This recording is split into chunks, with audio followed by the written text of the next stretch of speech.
Y si usted está amando las cosas del mundo, deleitándose en las cosas del mundo, entonces está absolutamente contrario a Dios. Amén. Amén. Nosotros estamos llamados a hacer luz en medio de las tinieblas. También estamos llamados nosotros a no escondernos, sino ser como ese candelabro puesto encima de la mesa que pueda alumbrar a todo el mundo. No estamos llamados ni a camuflarnos, ni a pasar de incógnitos, sino que la labor que nosotros desempeñamos es la de señalar el pecado, no a través de juicio ni de un dedo señalador, sino a través de nuestro comportamiento, porque es ese comportamiento y ese testimonio la manera en la que nuestra vida y nuestros actos glorifican a Dios. Y es allí cuando nosotros somos esa luz que fácilmente puede señalar donde hay oscuridad. No a través del juicio, sino a través de cómo nosotros nos manejamos. Vamos por favor a 2 Corintios, capítulo 6, versículo 15.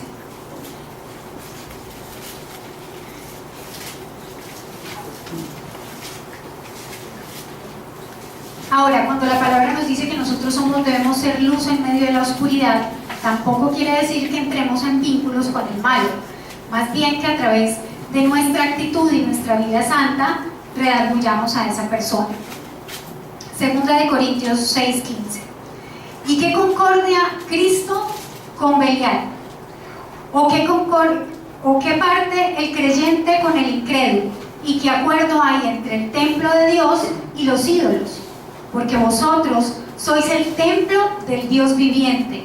Como Dios dijo: habitaré y andaré entre ellos, y seré su Dios, y ellos serán mi pueblo. Por lo cual, salid de en medio de ellos y apartaos, dice el Señor, y no toquéis lo inmundo, y yo os recibiré. Y seré para vosotros por Padre, y vosotros me seréis hijos e hijas, dice el Señor Todopoderoso. Adelantemos al capítulo 7, versículo 1. Dice: así que, amados, puesto que tenemos tales promesas, limpiémonos de toda contaminación de carne y de espíritu, perfeccionando la santidad en el temor de Dios. Amén. Aquí el apóstol Pablo nos está exhortando a mantenernos al margen de las obras del mal y nos recuerda esas hermosas promesas que nos ha dado el Señor, esas promesas que debemos tener siempre permanentes en nuestra mente y de las cuales debemos asirnos para caminar nosotros como ese incentivo de vivir cada día en santidad. Dice también Efesios 5:11, yo lo voy a leer: y no participéis en las obras infructuosas de las tinieblas, sino más bien reprenderlas. Entonces, caminar en santidad nos va a permitir disfrutar de todas esas promesas que tiene el Señor para nosotros, y también nos va a permitir saber cuál es la voluntad de Dios para nuestra vida. Como dice la palabra, conocer esa voluntad de Dios buena, agradable y perfecta. Vamos a Romanos capítulo 12, versículo 1.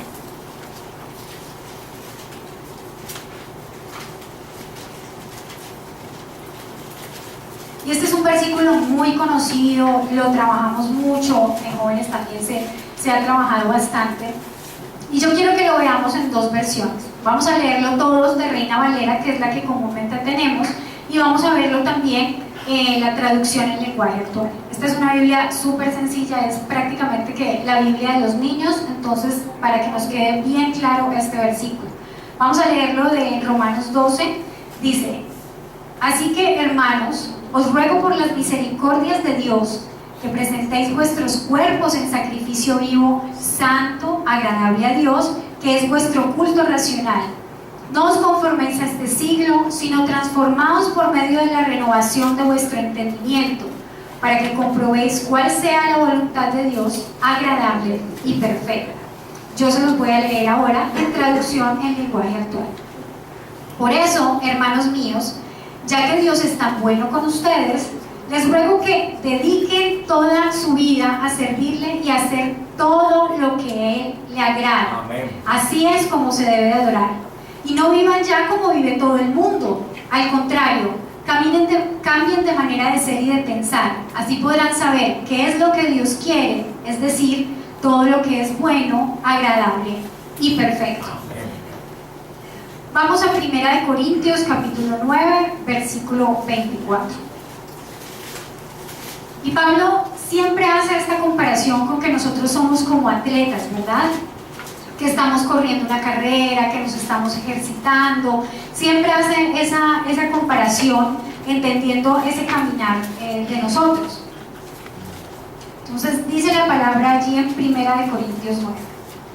¿No sabéis que los que corren en el estadio, todos a la verdad corren, pero uno solo se lleva el premio?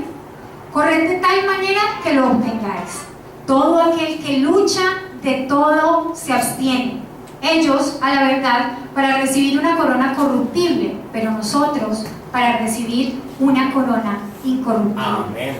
Entonces, ya teniendo clara esta parte de quiénes somos, de que somos llamados a ser santos, de que somos un pueblo apartado para Dios, de que somos especiales para Dios, vamos a entrar a ver qué es lo que significa esta fiesta de Halloween, de dónde viene, cuál es su origen. Vamos a conocer un poquito más esta festividad. ¿Y para qué hacemos este contraste en conocer que nosotros somos santos y se llamaba santidad? ¿Y por qué vamos a explicar ahora esta parte del Halloween? Porque es el momento en el que nosotros tenemos que tomar una decisión. Este es un llamado también a los jóvenes a que con esto que están recibiendo hoy puedan tomar una decisión. Los adultos también, porque ahora estas fiestas de Halloween no es solamente para los niños, sino para los adultos también. Las oficinas se decoran de Halloween, los centros comerciales. Entonces, estos son nuestros argumentos para poder tomar una decisión sabia. ¿Es el Halloween entonces una fiesta inocente? Vamos a ver de dónde proviene esta festividad de Halloween. En un intento de cristianizar esta adoración pagana que viene de hace muchísimo tiempo, que es una adoración o una festividad que se hacía a un dios pagano llamado Samhain o Samán, la Iglesia romana cambió el Día de Todos los Santos, que se celebraba en el mes de mayo, lo cambiaron al 1 de noviembre. Antes no se conocía esta festividad como Halloween, se conocía como All Hallows Day, luego tras pasar el tiempo se fue resumiendo a All Halloween, hasta que fue abreviado al Halloween que todos nosotros conocemos. Los satanistas establecieron que la noche anterior a esta celebración de Todos los Santos, es decir, el 31 de octubre, se iba a consagrar como la noche de todos los demonios, para que estos pudieran penetrar esa noche anterior y consagrándola mediante hechizos, maldiciones y cualquier cantidad de horrores. Entonces, ¿dónde comenzó esta celebración? Esta celebración de Halloween se inició en los Estados Unidos, aunque propiamente no surge de allí. Alrededor del año 1845, algunos peregrinos que llegaron a Nueva York provenientes de Europa, de Irlanda y de todas esas zonas, por una crisis de hambre que había en ese momento, inundaron la ciudad de Nueva York y trajeron consigo todas sus costumbres y una vieja fiesta religiosa de los sacerdotes paganos que se llamaban los druidas. Esta festividad que ellos trajeron se propagó gradualmente por todo el país. Esa celebración no se llamaba Halloween, el nombre original de esta celebración se llamaba la Vigilia de Samán y comenzó muchísimos años antes inclusive de la era cristiana. Es una festividad de los pueblos escoceses, irlandeses, de todos los que son los celtas, ¿no? Que también invadieron gran parte de Europa. Esta festividad comenzó allí con ellos. Ellos celebraban el fin del verano para ellos, marcaba el comienzo de su año nuevo céltico y tenían una celebración especial. Ofrecían sacrificios al Señor del cielo y de la tierra, como le llamaban a ellos, que era Samhain, y esta celebración se constituía en un día festivo llamado la Vigilia de Samán. La imagen del dios pagano que ellos adoraban, este Samhain, era conocido como la calavera que sostenía una hoz, que es la imagen que nosotros también conocemos ahora comúnmente como la imagen de la muerte. Ese era el dios que ellos adoraban.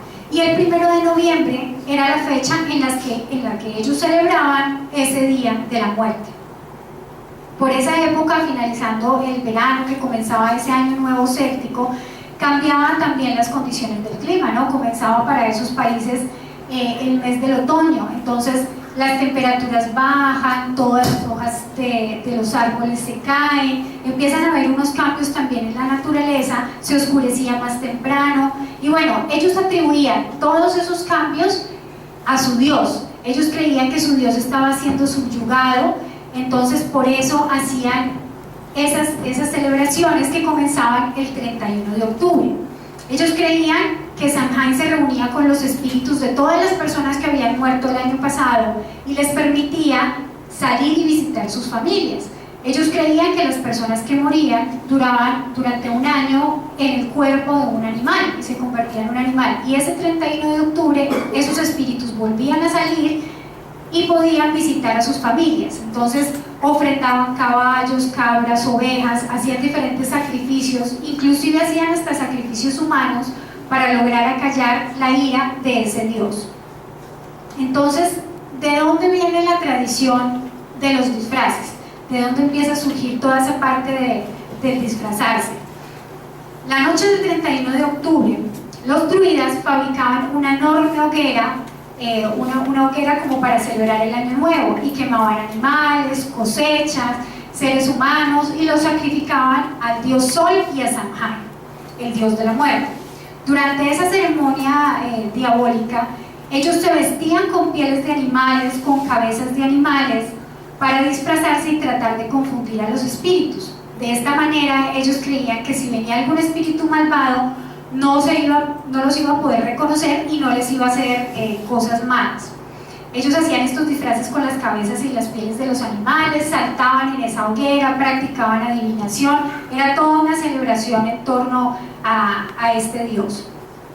Ellos creían que los espíritus se ahuyentaban, pero aún así ellos tenían otra tradición también para lograr que el espíritu malo no les hiciera daño a ellos.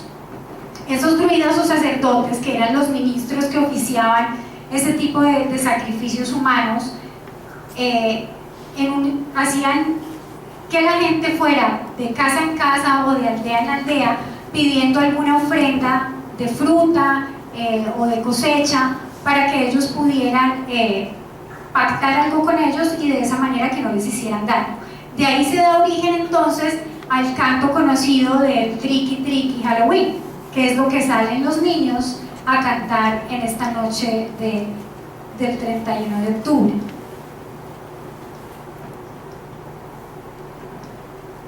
Entonces, si por alguna razón alguien se olvidaba disfrazarse o no podía hacerlo, había otra forma de exorcizar esos espíritus, y era que si ellos se presentaban en su casa, hacían un trato de comida o fruta y le daban un albergue al espíritu para esa noche. Si el demonio quedaba satisfecho con ese trato, entonces no les iba a hacer nada. Entonces allí ellos cargaban por todos los lugares donde iban caminando linternas, bolsas de dinero, varas de caña, y iban de casa en casa pidiendo esto. Con el pasar del tiempo, los granjeros irlandeses siguieron con esta tradición y, emulando esa costumbre druida, iban de casa en casa pidiendo también una ofrenda de alimentos y prometiendo que para el que le daba esa ofrenda de alimentos iban a venir muchas cosas buenas, y el que se negaba a darla, entonces iban a venir muchas maldiciones también. Entonces, esa es como la historia, el transcurrir de Halloween en nuestra historia, que vemos que viene de muchísimo tiempo atrás. Pero entonces, ¿cómo se relaciona todo esto con el Halloween de hoy? ¿Qué vemos entonces nosotros de diferente de esa celebración antigua a la celebración que tenemos hoy en día? Hoy en día se ha mezclado muchísimo esta festividad de Halloween, pretende casi que pasar desapercibida por nosotros. El comercio la exalta mucho, esta es una fecha muy importante para la parte comercial, aunque los disfraces de ahora son mucho más variados, ya no se ponen pieles de animales, nada de eso, son un reflejo de esa costumbre de salir vestidos en esa noche. Por eso esas celebraciones parecieran muchas veces inofensivas y hasta simpáticas. Mucha gente tiene la ilusión de vestir a sus niños de vaca, de pollo, pero cualquiera de esas cosas está aludiendo a lo mismo, a esa celebración que se hacía de Samhain. Lo mismo la decoración de las casas, de las oficinas, de diferentes lugares.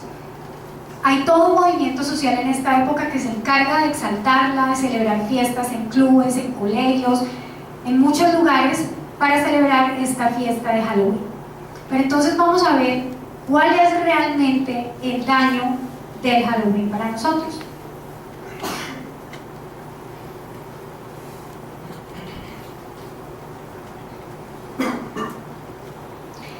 Halloween enfatiza muchísimo la muerte, y eso lo vemos en las imágenes, en lo que se utiliza. Él enfatiza siempre la muerte. Nosotros no podemos desconocer que vivimos y que nos movemos también en un mundo espiritual.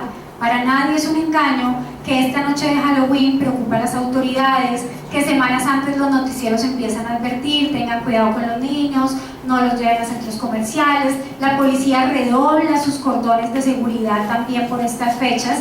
Es la fecha en la que más mascotas se pierden, en la que se pierden muchos niños también, y esto sin contar los incidentes que ocurren también en las fiestas que se celebran de Halloween. La imagen que nosotros tenemos en este momento en la pantalla, yo creo que es conocida para todos. Todos conocemos este caso de este joven que murió en una fiesta de Halloween, de una manera inocente, por sus compañeros de universidad, ¿no? Todos conocemos ese caso, sabemos lo que pasó esta noche. ¿Y por qué lo sabemos? De pronto porque es un caso que se ha publicitado mucho por la cantidad de dinero y de influencias que se están moviendo. Pero este no es el único caso que se ha presentado en una fiesta de estas. Son muchos los casos de lo que nosotros ni siquiera podemos conocer que se presentan en esta noche. Halloween también enfatiza el horror y el miedo.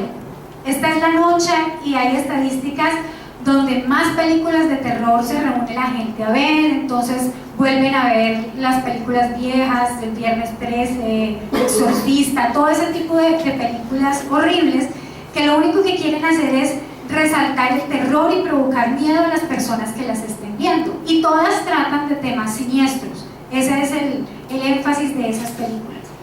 Halloween también es dañino porque enfatiza lo oculto. ¿Estamos allí? Amén. Dice la palabra del Señor: no se ha hallado en ti. Y vamos también a Corintios 10:23, y dice: todo me es lícito, pero no todo me conviene. Todo me es lícito, pero no todo me edifica. Eso dice también la palabra del Señor. Y quiero que cerremos con un versículo que quiero que leamos todos en voz alta, todos aquellos que somos padres o que tenemos a nuestra responsabilidad una persona que la estamos criando, que la estamos levantando. Quiero que vayamos a 1 de Samuel, capítulo 3, versículo 13, y cerremos leyendo este versículo. Voy a contarles un poquito del contexto. Estas son palabras las que vamos a leer que le da el Señor a Samuel para que se las diga a Elí.